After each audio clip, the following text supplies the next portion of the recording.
Welcome back to Stuff That We Like / Enjoy, at least at this point in time. I'm Caleb. And I'm Christina. And today I'm going to ask Christina, what's something you like / enjoy? Something that I like / enjoy is the topic of, are soulmates a real thing? Okay. Yeah, so the question I'll be asking today is being soulmates a real thing? And this topic came up because we were recently watching a TV show called The Good Place, which is a very fun show that has lots of lack of morality and Christian principles, but is quite fun. And a topic a theme throughout the show is the idea of soulmates. So I thought I would do an episode on that. Cool. Yeah. So first of all, what are soulmates? What would you consider soulmates to be? Somebody who's the mate of your soul. There we go. Short and simple. Yeah. So in modern terms, soulmates are often seen as romantic figures who have an extraordinary connection, such as a feeling of instant recognition upon meeting each other, having an effortless understanding of each other, or a sense of coming home upon finding one another. Some extend the term of soulmates to non-romantic relationships, such as deep friendships with that just are very compatible friends. This idea also carries a sense of like fate or cosmic alignment, so that it's like you're destined to be together. Although some interpretations vary. Some people see it as a spiritual connection. Others see it as more practically like a psychological compatibility, like you just get each other. No fate involved. So not everyone agrees on a definition for what soulmates are, but for some, a soulmate is a singular once-in-a-lifetime match. For others, multiple soulmates could exist, each serving a unique purpose in somebody's life.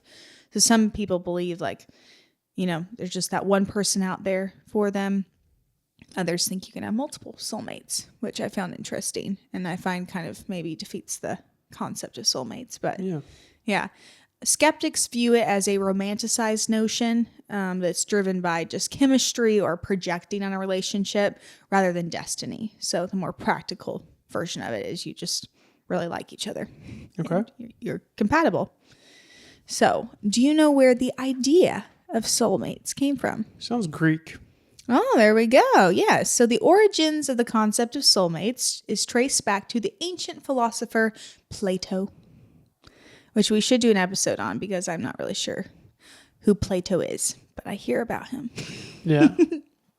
So Plato lived in ancient Greece around the year 370 BC, so about 2,000 plus years ago, and he wrote a myth called the Symposium, which details a dialogue of a man called Aristophanes, who describes humans as having 4 arms, 4 legs, and 2 faces.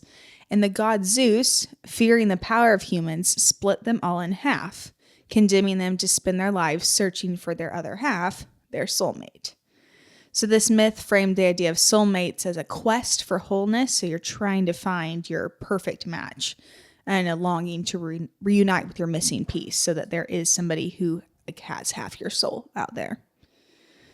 And within Eastern religions, there's also varied thoughts around the idea of soulmates. In Hinduism, there's belief in the idea of like karma and reincarnation, which means that souls may reconnect across lifetimes. So maybe you lose out on your one true love in this lifetime, but don't worry.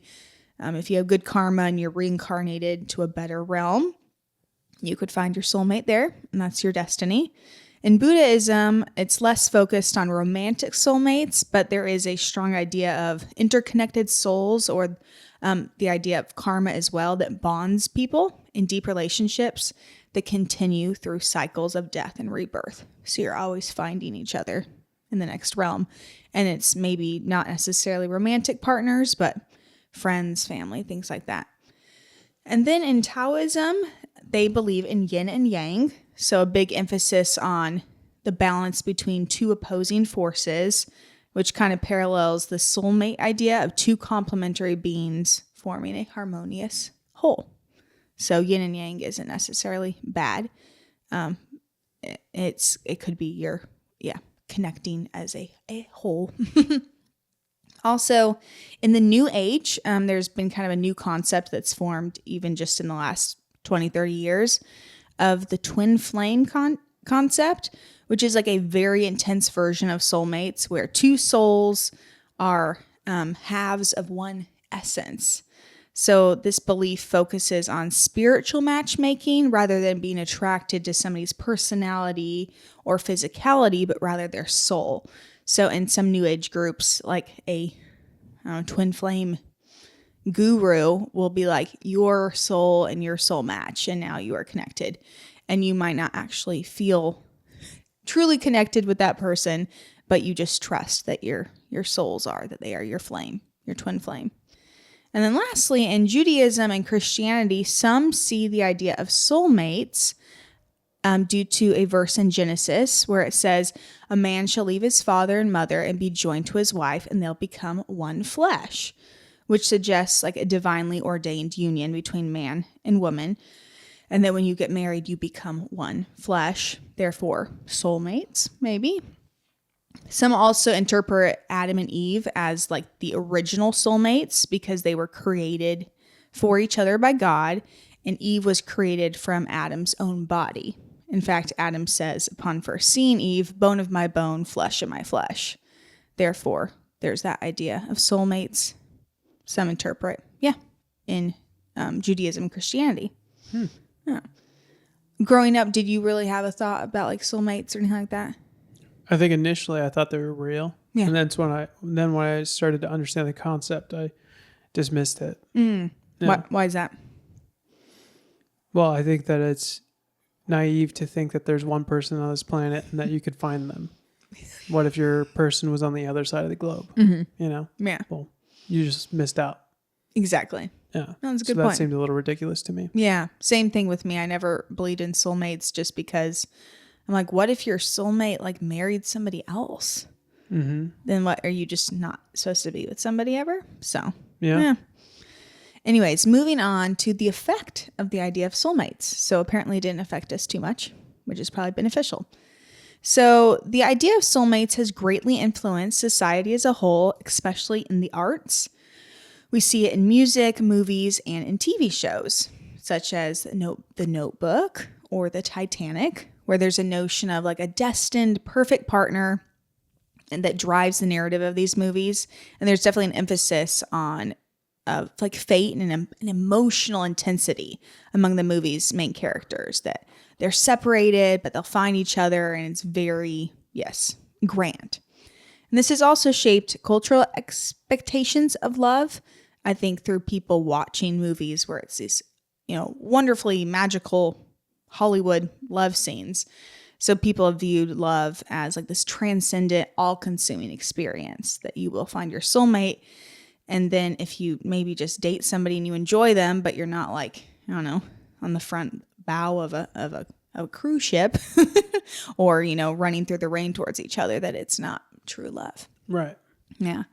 And this cultural expectation of fate bringing your soulmate to you, and without them, you'll never find another person, is a not so modern idea as well.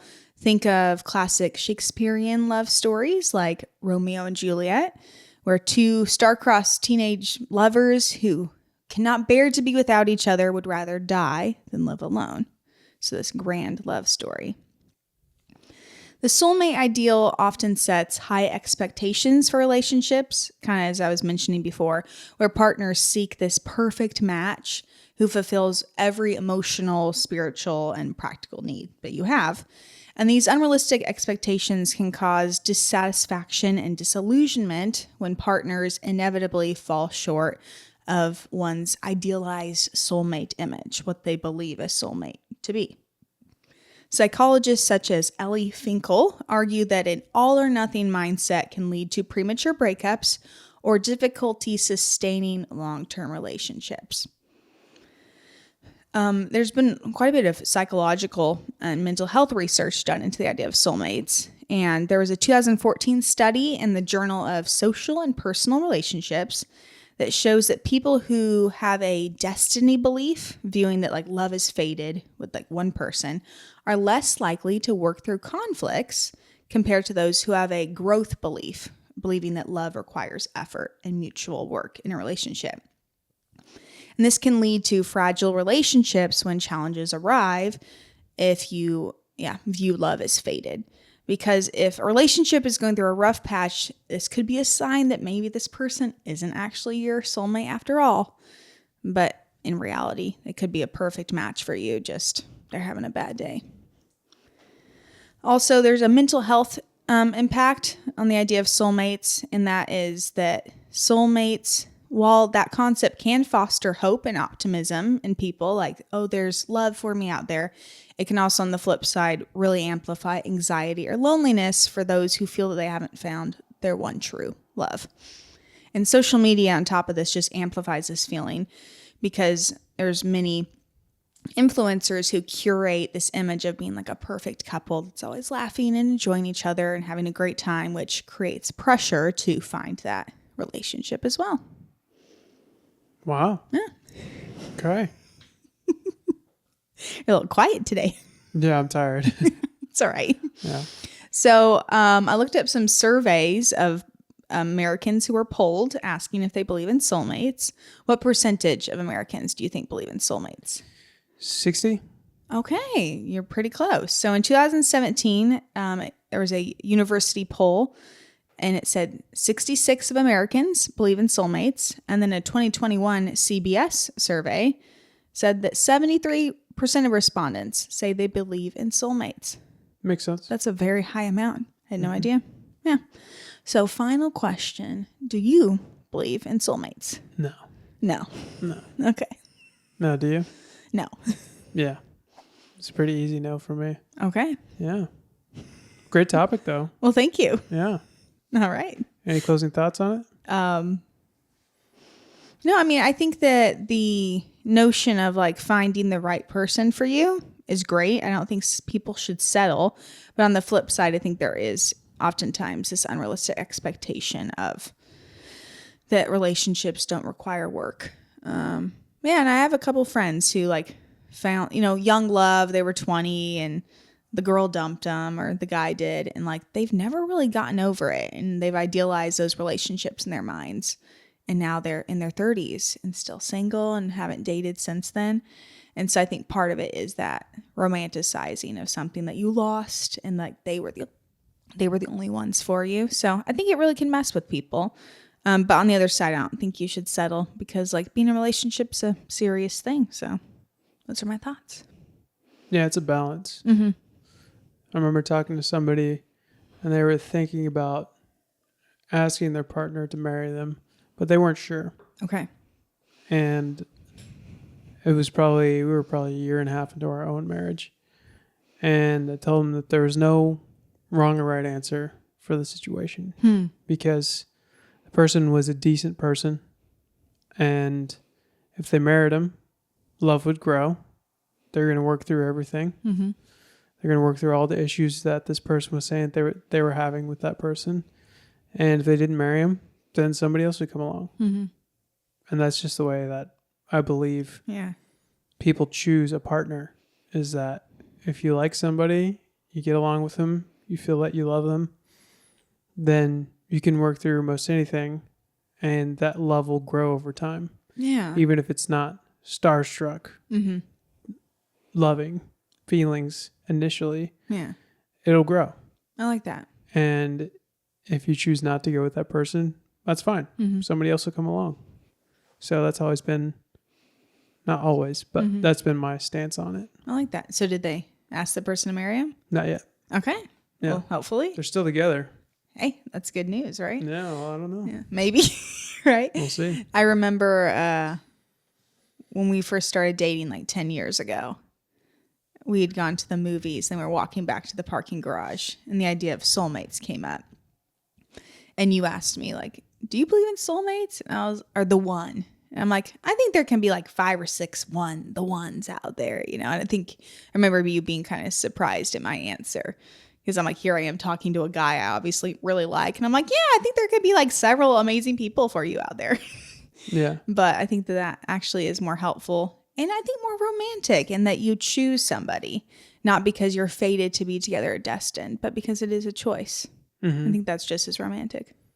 Yeah, fate really messes with people's heads. You Yeah. need to take your relationship status out of fate's hands Yes. and just make a decision. Yeah. Everybody out there, you gotta crap or you gotta get off the pot, but just make a decision, in a relationship. I feel like so many people are like, I don't know if this is the right one. And it's like, well, are you willing to make it work? That's it. Are you willing to, or are you not willing to? You just need to make a decision, because the longer you wait, the longer you're not going to have the benefits of being married or the benefits of being single. You're just in this terrible limbo. Yes. So figure it out. Pull the trigger. Do something. I like that. Yeah. I like your honesty and your tiredness. You're just like saying it how it is. That's how it is, people. That's how it is. That's how it is. Cool. All right. Well, will we do myth busting now, or we do that another time? We can head over to Myth Time if you're ready. The square corner, you call it? Myth corner? No, that's Conspiracy Corner. We haven't done that in a while. I feel like you've said like a right angle of a room in the last month. Nope. Okay. Well, we're going to be in Myth Corner. Nope.